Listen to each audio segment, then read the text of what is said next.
It's It's wonderful great to seeing see you, Governor. Great seeing you. Thank you for being here. Absolutely. Please take a seat. You traveled a long way to be with us, and we're delighted to have you in the hot seat. How are you finding the summit so far? Oh, this has been fantastic. When we arrived, as I tell people, the first thing I did was I actually went falcon hunting with some folks and enjoyed that very much because I am a hunter. We're from Alaska. But just the overall scale of the conference and what really is happening across the board here in the Emirates is unbelievable. And I think it's, for me, it's going to be a lot of takeaways that I can take back to my state and have conversations with fellow Americans across the country, to be honest with you. So, Thank you. thank you. Thank you for being here. Talking of Alaska and its vast natural resources, paint a picture for us when it comes to how that might help drive hydrogen production, the potential that you see for it to not only catalyze Alaska's economic diversification, but also its energy independence, so crucial at this time.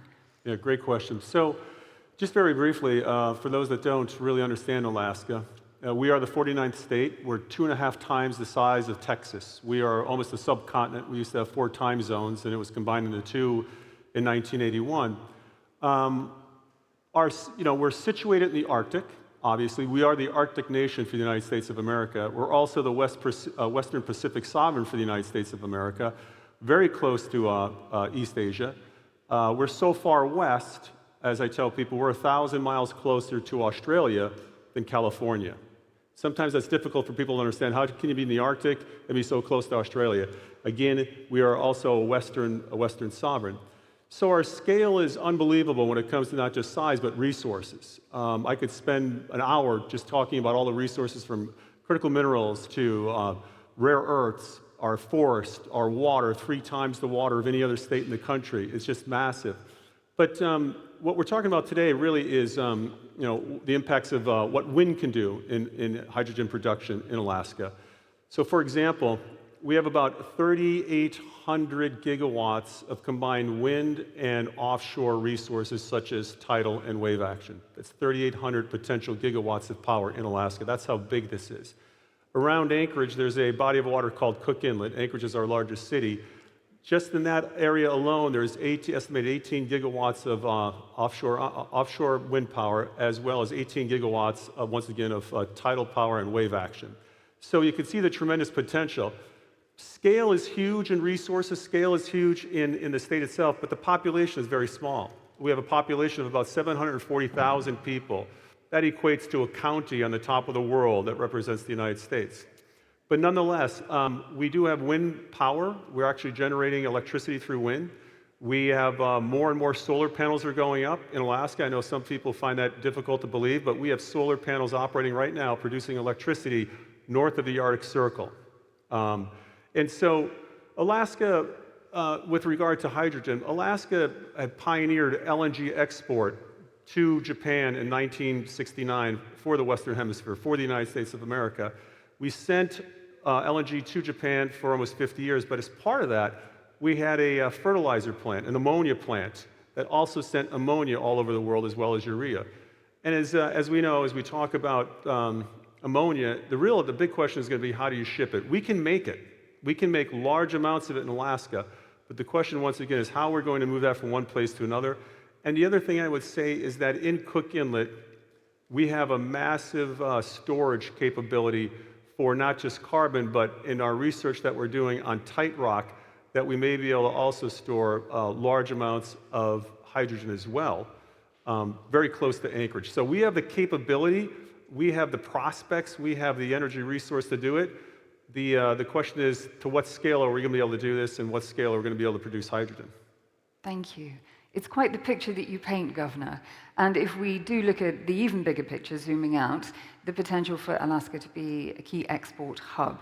Given your proximity to Asia, how does that position you? What are the challenges, but also the speed bumps that you need to remove to get you where you need to go?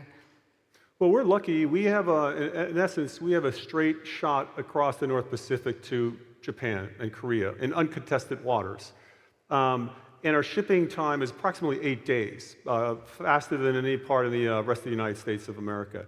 And so, again, we've been shipping LNG over to Japan. We've been shipping ammonia across the world, all over to East Asia as well. And so we've got the shipping times down. We have the relationships with our East Asian allies. The question, again, is what type of investment, how are we going to pursue on a larger scale the development of a hydrogen industry in the state of Alaska beyond ammonia? We believe that ammonia has a future in terms of shipping, being able to ship that hydrogen as N3 to our Asian allies. But our proximity, once again, I think bodes really well for us to be not just an ammonia hub, but a hydrogen hub for East Asia. When you look at the obstacles to ensure that hydrogen production and distribution are both scalable, as you mentioned, but also cost-effective, what would you point to? The ability to store it, the ability to ship it beyond ammonia is, I think, something that we're all trying to figure out and trying to work on. In Alaska, we believe we also have geologic hydrogen, which, once we bring it from the ground, we can use it at site. But again, it's a similar question that we've had with some of our renewables. How do we take that massive amounts of energy and store it? The same as for hydrogen. How do we produce it on scale, but be able to store it and be able to ship it safely so it can be used off-site where it's not produced?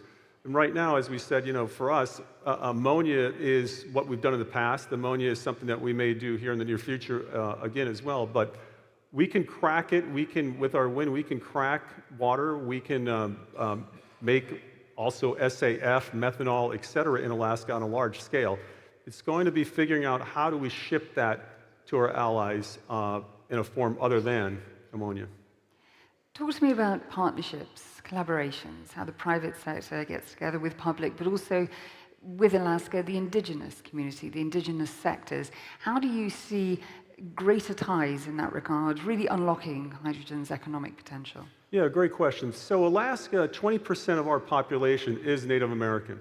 My wife is an Inupiaq Eskimo woman. We've been married for 37 years. But we have very robust Native corporations in the state of Alaska. We're very different than a lot of the rest of the U.S. As mentioned, 20% of our population is Native. These Native corporations, there's 12 very large corporations, and some of them are multi-billion-dollar corporations, Fortune 500 corporations. They invest in a number of different investment opportunities. And hydrogen being new, we're starting just to scratch the surface on what that could look like with our Native community. In Kotzebue, Alaska, which is north of the Arctic Circle, they are in a pilot project right now using wind to crack water into hydrogen for use on site. This is an indigenous community. This is a Native community that's working on that now. We also partner with the Northwest Regional Labs. We partner with the Department of Energy. And so, again, just starting our discussions, just starting our pilot projects on how we can scale up hydrogen in the state of Alaska. Thank you. With just a minute on the clock, it would be remiss if I didn't ask you about the incoming president, the new U.S. administration. What does it mean for hydrogen? Well, that's a great question. Let me just do it real quick. What it means for energy is President Trump has made it clear. I know the president. He is going to unlock all energy resources in the United States of America in an effort to win the energy race, but also the data farm race, the AI race, the supercomputing race. The president, I believe, is going to be all in. With regard to hydrogen, again, there still needs to be some work done on how do we scale it up, but also how do we store it, how do we move it across locales. That discussion, it'll be interesting for me to find out exactly where the administration is going to go on this. Doug Burgum, who's coming in as the former North Dakota governor, great guy, is going to bring that synergy between technology and data farms and computing to energy, and that's a discussion I'm going to have with Doug to see, what role is hydrogen going to play in the future of overall energy portfolio in the United States. Optimistic times, a space to watch. Governor Dunleavy, it's been amazing to have you here. Ladies and gentlemen, please join me in thanking my esteemed guest for being from Alaska today. Thank you. Thank you. Thank you. Thank you, Governor.